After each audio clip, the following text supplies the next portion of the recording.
If ever you get the opportunity to go into a synagogue, look around for a very large cupboard at one side, usually covered with a curtain or a veil. This is a tiny model of one. And if you were allowed to and you opened the cupboard, you'd find inside some scrolls wrapped up, usually in beautifully embroidered cloth. And these little scrolls would be the law of Moses, the first 5 books of the Bible, what the Jews call the Torah, or the instruction.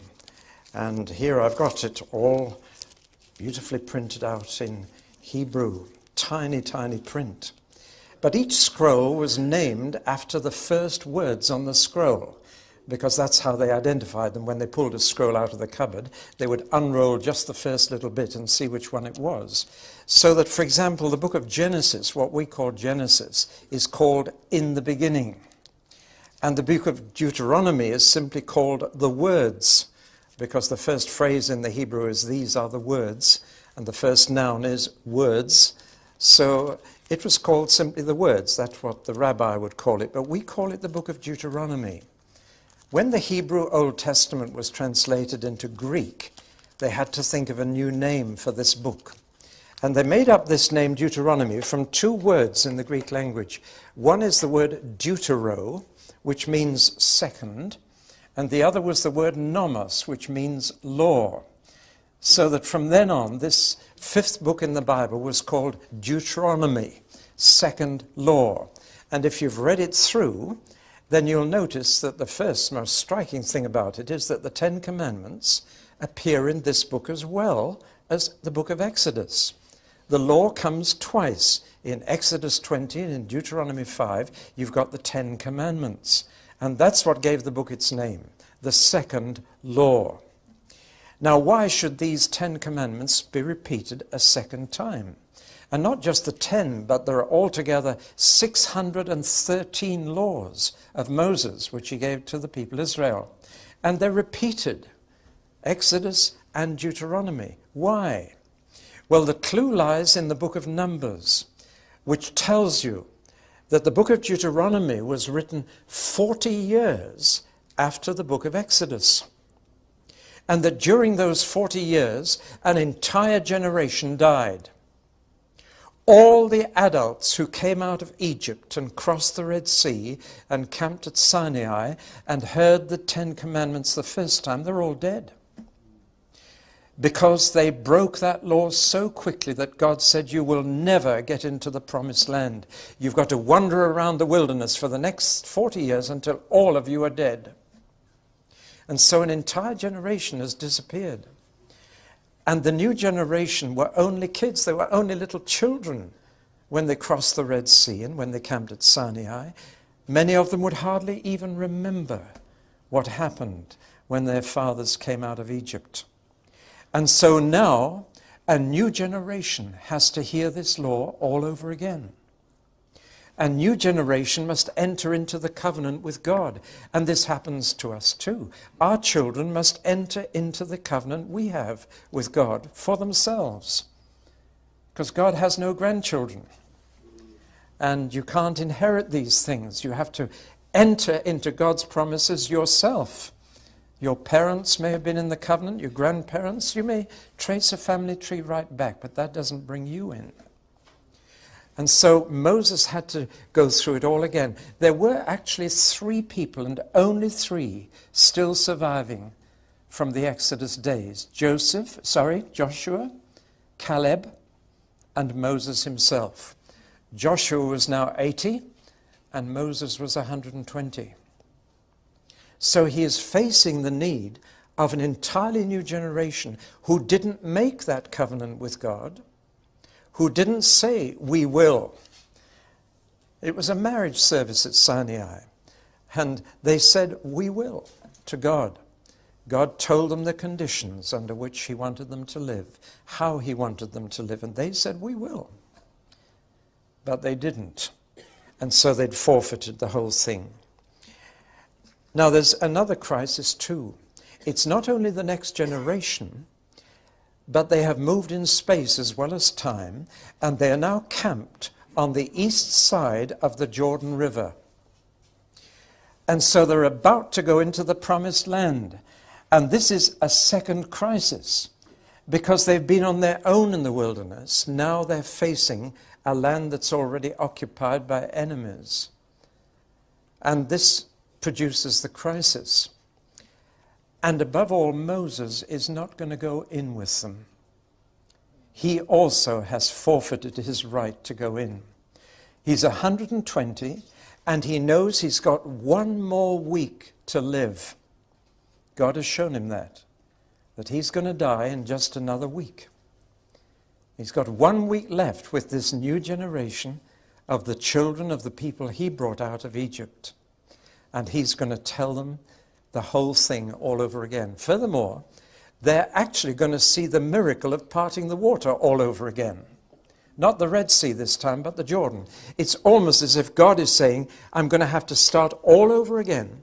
I'm going to have to show you my mighty hand in dividing a river so that you can go into the land. And this is how you're to live once you get in. I've done a little very rough sketch to show you the kind of geographical situation.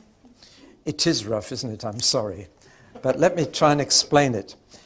That greeny blue bit is the Jordan River, surrounded by trees. That's called the Jordan Jungle. That's where the lions and the bears lived in the Old Testament times. And the River Jordan meanders through that little bit of jungle to the Dead Sea. This valley here is the deepest crack in the earth's surface. It goes right down through Africa, the Great Rift Valley, but it starts in the Promised Land. And this part of it is about 1,000 feet below sea level. You can actually get a pilot's license if you can borrow a plane and fly down there. You get a license saying you've flown below sea level in an aeroplane. But there it is, this deep crack. And there are mountains either side. On this side, the mountains of Moab, and Mount Nebo here, where Moses will die. And he will die sitting against a rock on the top of Mount Nebo, looking across this valley to the hills of the Promised Land. But he would never get in. Here is the camp of Israel when Deuteronomy was spoken and written, with the tabernacle in the middle. And they're just over the river from the first city they'll have to conquer, Jericho. That's down in the valley too. Further up in the hills is Ai and Shiloh and Bethel. But on this side of the hills of Judea, they would only see wilderness. They'd only see desert because it's in the rain shadow. And it really is barren and empty. All the rain drops on the other side of the hills, on the Mediterranean side. And that is green. You can just see a little bit of green at the top. But from there down to Jericho is just barren wilderness and desert. There's a valley going up towards Jerusalem, Wadi Kelt. I've walked right down from Jerusalem down to Jericho one day through that valley. It was a weird experience, so quiet and deserted. At the top of the valley is Mount of Olives, and Jerusalem is just the other side. The other thing you need to notice is that on the horizon further north are two peaks. Mount Ebal on the north side and Mount Gerizim on the south side. They are going to have to gather at those two mountains and repeat the covenant of God. And Moses tells them when they get in, they must stand, the people must stand between the two mountains, and then some must stand on one mountain, one on the other, and must shout the blessings and the curses of the covenant.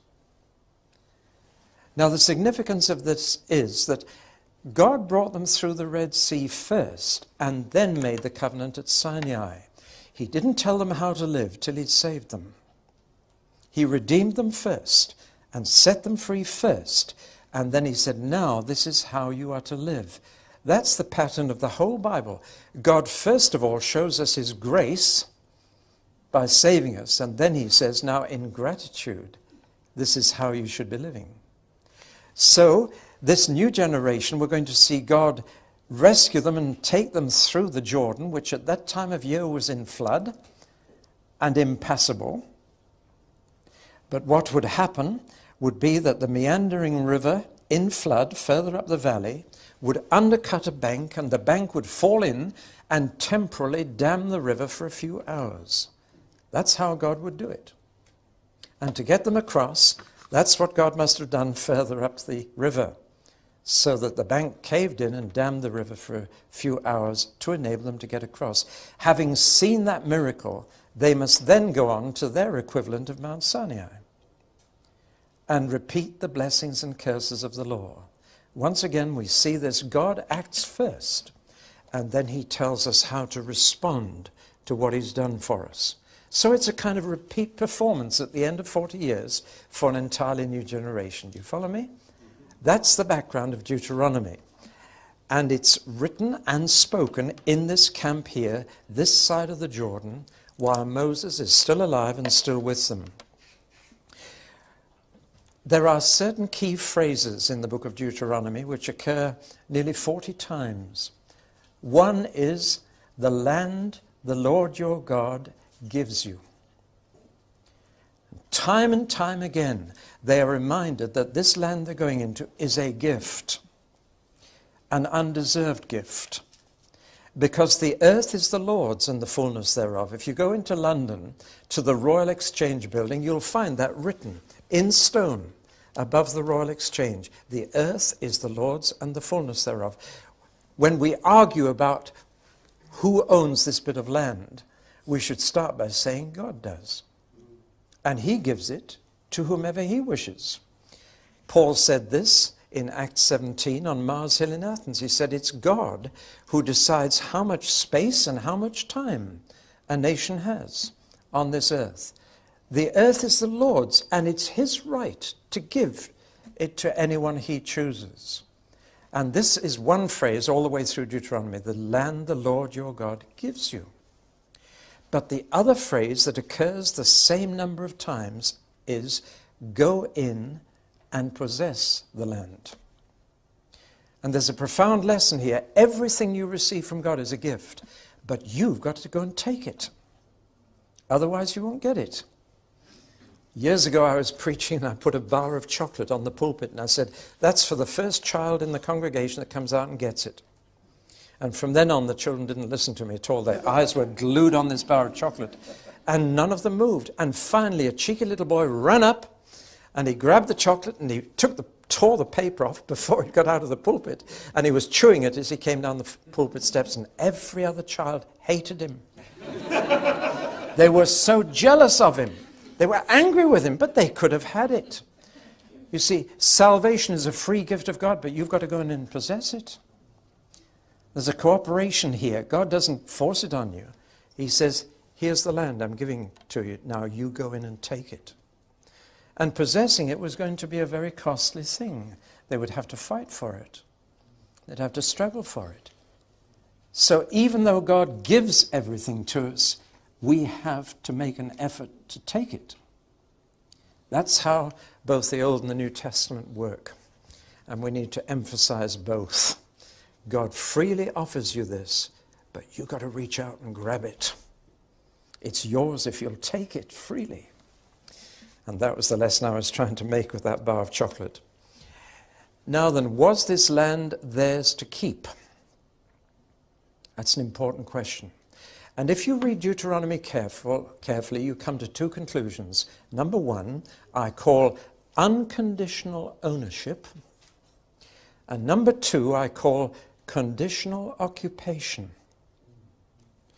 And that is still the case even for Israel today. And we need to hold both those truths. Unconditional ownership, God says, I'm giving it to you forever. But that doesn't mean you can occupy it forever. The occupation of it is conditional. Now, have you got that? That's a very important distinction. It's yours unconditionally. You can own it forever. But whether you can live in it and enjoy it depends on how you live in it. And we're going to see that Deuteronomy message is very simple. You can keep the land as long as you keep my law. But if you don't keep it, even though you own it, I've given it to you, you will not be free to live in it and enjoy it. You understand the difference then between unconditional ownership and conditional occupation? The land could be taken from them, even though they owned it forever. because they were not living right in it.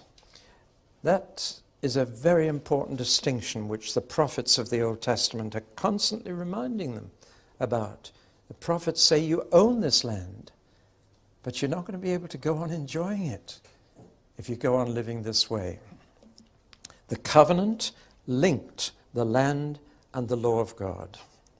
And still to this day, the promises of God are conditional. They're gifts to you, but how you live in those promises determines whether you can enjoy them. Now, one of the most interesting things about Deuteronomy is this. Hope you're not put off by all those big words. I'm sure that first word you probably have never heard of. It's in the Oxford English Dictionary, and it's a well-known term from ancient history. Whenever a king expanded his empire and took in other countries, he would make a treaty with the countries he conquered. And the treaty was called a suzerain treaty. If you've ever been to the island of Sark in the Channel Islands, you'll know that the family that governs that little island is called a suzerain. Same word. And a suzerain treaty was made between a king and a country that had now become subject to him. And roughly speaking, the treaty would be an agreement that if they behaved themselves, he would protect them and provide for them. But if they misbehaved and didn't live the way he wanted them to, then he would punish them. And there are many, many examples that archaeology has uncovered from the ancient world, particularly Egypt. When Egypt conquered another country, the Pharaoh would make a suzerain treaty with them, an agreement that they could still live with relative autonomy and freedom, but they had to live his way. And there's a pattern in these treaties which is very clear. And the interesting thing is that when you look at these treaties from the ancient world, of a king who now had a new people subject to him, it's exactly the same outline as the book of Deuteronomy. Moses, when he was trained in the University of Egypt, must have seen some of these treaties and studied them. And here's Moses now presenting the covenant to the people of Israel in the form of a treaty. As much as say, the Lord is now your king, and you are now subject to him. And this is the treaty he is making with you. This is how you're to behave. And the pattern of the treaty in the olden days was exactly as we have it on the board here. There was a bit of a preamble. This is a treaty between Pharaoh and between the Hittites or whatever. And then there would be a historical prologue that summarized how this king and this people came to be related to each other. And after that little bit of history, there would be a declaration of the basic principles on which the whole treaty would be based. After that, there were detailed laws in the treaty as to how they were to behave. And then came sanctions, meaning rewards or punishments. What the king would do if they did behave properly and what he would do if they didn't. And then after that, they usually had a witness to sign it, but they would call on the gods to witness the treaty. Usually it was divine witnesses that were called. They would call on the gods in a religious ceremony to witness the treaty. And finally, there would be what we've called a provision for continuity. What would happen if the king died? And a successor would be named to whom the people would still be subject. And finally, all that would be settled in a ceremony when all these things would be written down and signed and agreed between the king and his new subjects. Now, isn't that fascinating? That all these treaties they've dug up are exactly the same shape as Deuteronomy. So that Moses, with his university training in Egyptian history, was presenting the covenant in a form that would be easily recognized by these people. They would know God is now our king. This is how we're to behave. And if we behave ourselves according to his laws, everything will be fine. Which raises the interesting question, what would God do if they didn't behave themselves? The sanctions. By the way, the basic principles in Deuteronomy are the Ten Commandments. Then we have a whole lot of detailed legislation. But what about these sanctions? What would God do to them if they didn't live the way he told them to? There were two things that God would do, one natural and the other human. The natural sanction was, if you don't behave properly, you get no rain. Now, the land they were going into was between the Mediterranean Sea and the Arabian Desert. And God controls the weather. And when the wind came from the west, it would pick up rain from the Mediterranean and drop it on the promised land. But if the wind came from the east, it would be the dry, hot desert wind, which even today is called the Hamseen. And when the Hamseen comes, it just dries up everything and turns the land into a desert. And God said, now that's one of my sanctions. That will be the first one I'll use. When you are misbehaving, no rain. And if you remember, during Elijah's day, it didn't rain for 3.5 years because things were getting bad. That was the simple way of God rewarding or punishing them. But if that failed, he would move on to something a little more fierce. He would use human agents to attack them. And what some of you may never have noticed in your Bible is this, that when God brought the children of Israel across the Jordan into the promised land from the east, he brought another people at the same time into the same land from the west. And he brought them from the island of Crete. And they were called Philistines. Put your hand up if you knew that God brought them at the same time. That's a minority of you. Well, read your Bible carefully. God says through Amos, in Amos chapter 9, did I not bring you out of Egypt and the Philistines from Crete? And so God actually brought a people who would prove to be the greatest enemy of Israel into the same land at the same time. But he settled Israel in the mountains or the hills, and he settled the Philistines down on the coastal plain, what is now the Gaza Strip.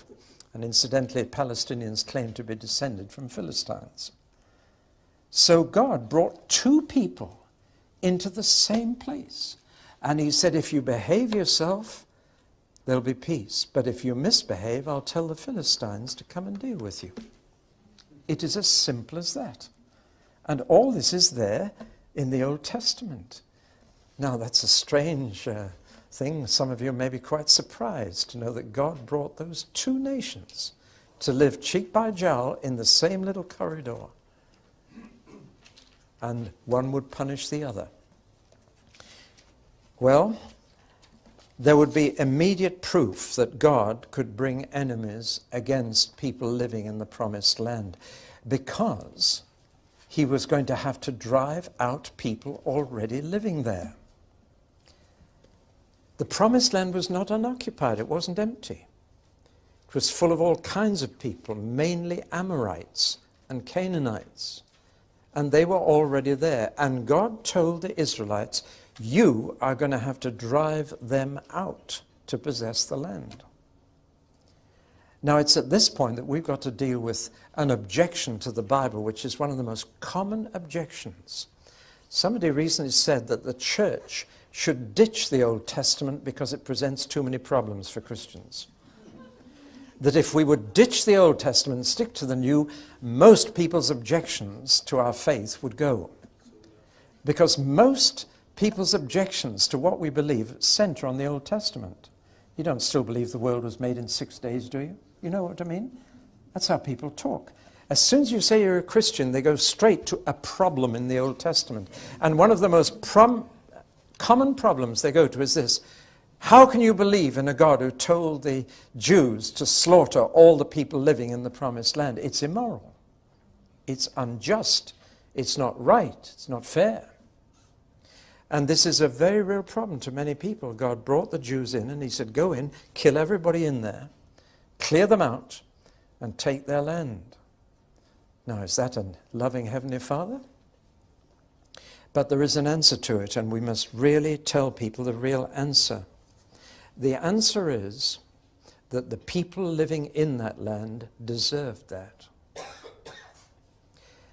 And God had told Abraham an amazing thing. You read about it in Genesis 15. God said, Abraham, I'm going to have to keep your family and their descendants in a foreign country for 400 years until the wickedness of the Amorites is complete. Now there you've got the moral answer to the immoral charge that people make against God. It wasn't. God waited 400 years for the people to get so bad that they didn't deserve to live there and that they didn't deserve to live anywhere on his earth. Let's get this clear. God's earth is for good people, and his holy land is for holy people. That's the message of the Bible. And sooner or later, God does not allow wicked people to go on occupying his earth. He's very patient with them, waits a long, long time. But he had to wait until the wickedness of the Amorites was total. And only then did he say, now I can bring you out of Egypt and tell you to go and kill them off. And archaeology has revealed just how wicked they had become. And the more you know about Amorite society before the Jews got in there, the more you realize they didn't deserve to live. That it wasn't safe to allow them to live. If I just tell you that we now know that sexually transmitted diseases were everywhere in Canaan when they went in, it wasn't safe. Can you imagine going to live in a land where everybody had AIDS? That's the kind of situation that they were facing as they looked across the Jordan. In fact, let me read just a verse or two from Deuteronomy to you. After the Lord your God has driven them out before you, do not say to yourself, the Lord has brought me here to take possession of this land because of my righteousness. No, it is on account of the wickedness of these nations that the Lord is going to drive them out before you.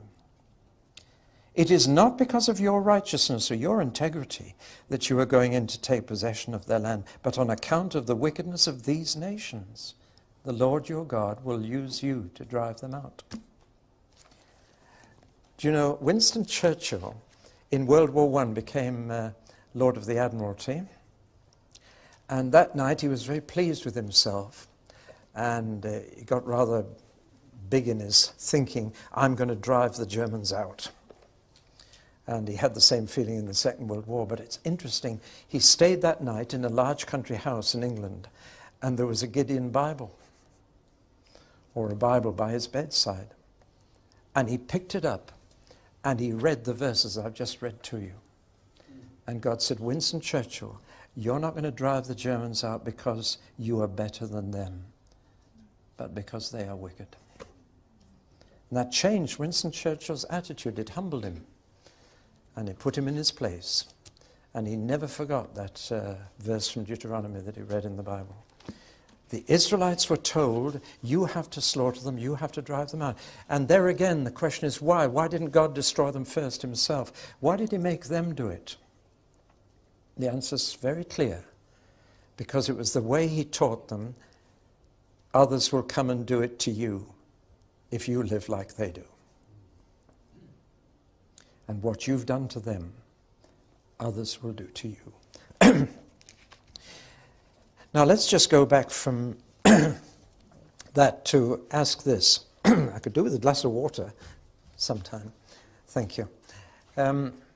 You realize, therefore, that when you read Deuteronomy, you're reading a kind of mirror image of life in Canaan. Everything God tells them not to do is what was already happening. Do you follow me? So that if you read Deuteronomy carefully, you can build up a picture of what was happening in the land before they got into it. And I could summarize it in 3 words. Number 1, immorality. There's so much in Deuteronomy about sexual immorality because that was precisely what was going on in the country they were entering.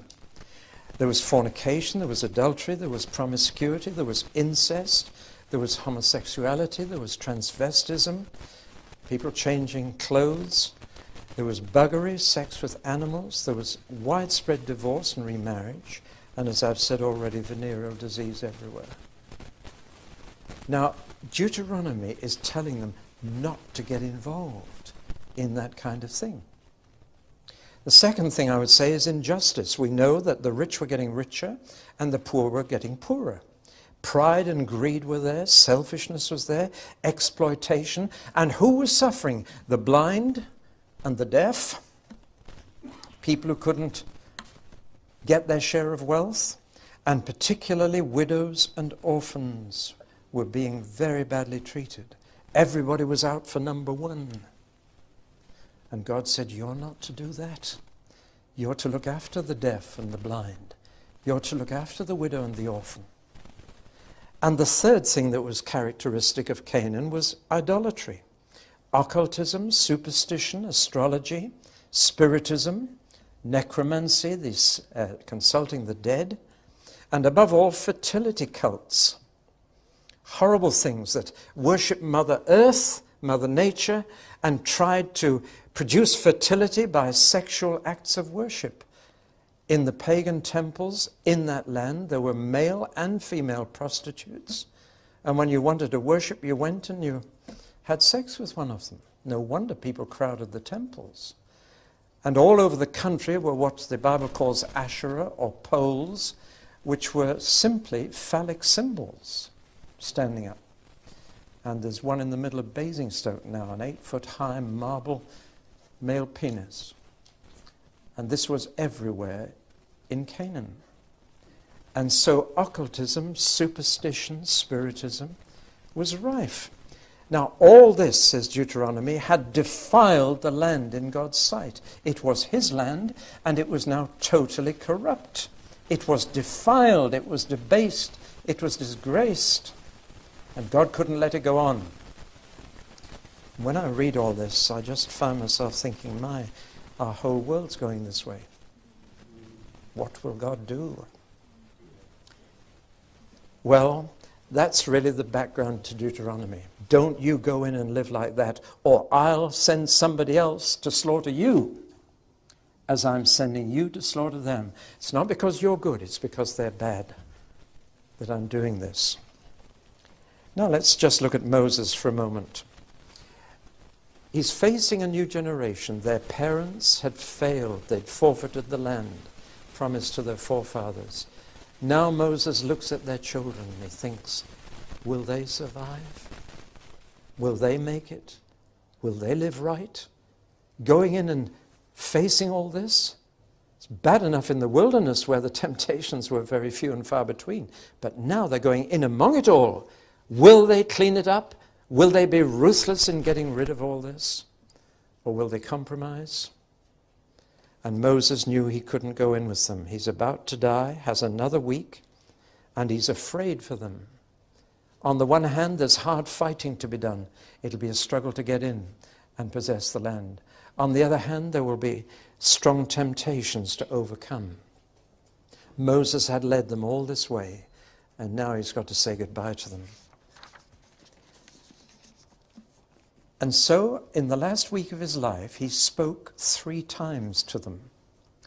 The whole of Deuteronomy is made up of 3 long speeches, which must have taken the best part of a day to give.